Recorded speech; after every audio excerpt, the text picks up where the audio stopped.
ഷിത, ഇപ്പോൾ തിരച്ചിൽ ആരംഭിച്ചു കഴിഞ്ഞിട്ടുണ്ട്. 8 മണി മുതലാണ് തിരച്ചിലിന് തുടക്കമായത്. ക്യാമ്പിൽ നിന്നുള്ളവരടക്കം ഒരുപാട് പേർ ഇന്നത്തെ ജനകീയ തിരച്ചിലിൽ പങ്കെടുക്കുന്നുണ്ടോ? ദിവ്യ, അങ്ങനെ തന്നെയാണ് അറിയിച്ചിരുന്നത്. ജനകീയ തെരച്ചിലിൽ ക്യാമ്പിൽ നിന്നുള്ള ആളുകൾ ഉൾപ്പെടെ പങ്കെടുക്കുമെന്നുള്ളതാണ് അറിയിച്ചിരുന്നത്. 9 മണിക്കാണ് രജിസ്ട്രേഷൻ അവസാനിക്കുന്നത്.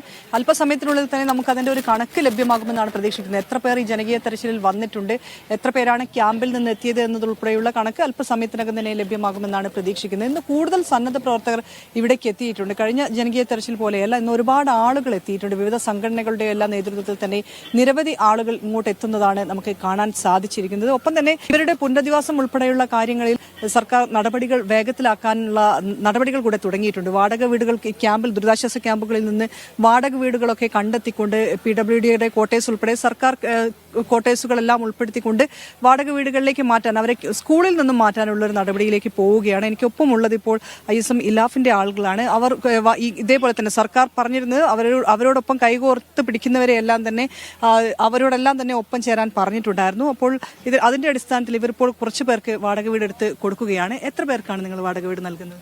ഞങ്ങളൊരു 100ഓളം ആളുകൾക്ക് വാടക വീട് സൗകര്യപ്പെടുത്താനുള്ള ശ്രമത്തിലാണ്. 35 ആളുകൾക്ക് നമ്മൾ ഇതുവരെയായിട്ട് ചെയ്തു കഴിഞ്ഞു. അവർ മാറി.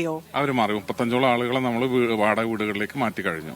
ഇത് പൂർണ്ണമായി നിങ്ങൾ എല്ലാ സൗകര്യങ്ങളും ഒരുക്കിക്കൊണ്ടുള്ളൊരു അത് ISM ഇലാഫിന്റെ നേതൃത്വത്തിൽ തന്നെയാണ് അതിനുള്ള എല്ലാ സൗകര്യങ്ങളും. അവർക്ക് വീട്ടിലേക്ക് ആവശ്യമായ ഫർണിച്ചറുകൾ ഉൾപ്പെടെ എല്ലാ സംവിധാനവും നമ്മളാണ് ചെയ്തു കൊടുക്കുന്നത്.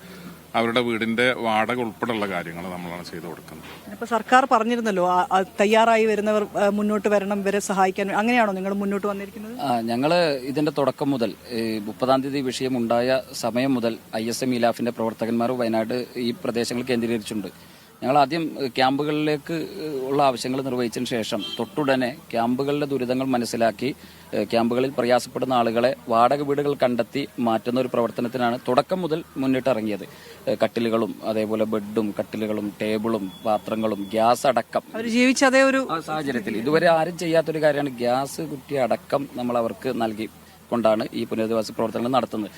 ഇന്ന് 11 മണിക്ക് 5 വീടുകളുടെ, ഒരു കണിയാമ്പറ്റയിൽ 5 വീടുകളുടെ താക്കോൽ അവർക്ക് നൽകുകയാണ്. 6 മാസത്തെ വാടകയാണ് ഞങ്ങളതിന് നൽകുന്നത്. 5000 രൂപ വീതമുള്ള 6 മാസത്തെ വാടക നൽകിക്കൊണ്ടാണ്. നാളെ 6 വീടുകൾ ഞങ്ങളിവിടെ നൽകുന്നുണ്ട്.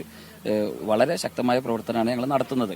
ഇന്ന് രാവിലെ മുതൽ 200-ലധികം വളണ്ടിയേഴ്സ്. കൂടുതൽ വളണ്ടിയർമാരുണ്ടോ ഇന്നത്തെ തെരച്ചിൽ? ഉണ്ട്, തീർച്ചയായും ഉണ്ട്. ഞങ്ങൾ തന്നെ കഴിഞ്ഞ വെള്ളിയാഴ്ച 100-നടുത്ത ആളുകളാണ് വന്നിരുന്നത് ഈ ലാഫിന്റെ. ഇന്ന് 200ഓളം വളണ്ടിയേഴ്സ് ഇന്ന് 2-3 ടീമുകളായി ഈ പ്രദേശങ്ങളിൽ രാവിലെ മുതൽ വ്യത്യസ്ത പ്രവർത്തനങ്ങളായി ഇവിടെ ഇത്തരം രക്ഷാപ്രവർത്തനങ്ങളിൽ ഏർപ്പെട്ടുകൊണ്ടിരിക്കുന്നുണ്ട്. അപ്പോൾ അവർ പറഞ്ഞതുപോലെ തന്നെ എല്ലാ ഭാഗത്തു നിന്നും അവരെ ചേർത്ത് പിടിക്കാൻ കൈകോർക്കുകയാണ്. അതിന്റെ ഭാഗമായിട്ടാണ് ഇത്രയും പേർക്ക് വാടക വീട് അവർ എടുത്തു കൊടുത്തിട്ടുണ്ട്. കുറെ പേരെ മാറ്റുകയും ചെയ്തിട്ടുണ്ട്. ഇന്നും നാളെയുമായി കുറച്ച് പേരെ കൂടെ വാടക വീടുകളിലേക്ക് മാറ്റുകയും ചെയ്യും. അതിനൊപ്പം തന്നെ സർക്കാർ സംവിധാനങ്ങളും ഈ PWD ക്വാർട്ടേഴ്സ് അടക്കം കഴിഞ്ഞ ദിവസം പരിശോധന നടത്തിയിട്ടുണ്ടായിരുന്നു. മറ്റ് സ്ഥലങ്ങൾ കൂടെ കണ്ടെത്തിക്കൊണ്ട് അതിന്റെ പരിശോധന കൂടി നടത്തുകയാണ്. റവന്യൂ വകുപ്പിന്റെയും PWD വകുപ്പിന്റെയും ഒക്കെ നേതൃത്വത്തിലാണ് ഈ പരിശോധന നടക്കുന്നത്.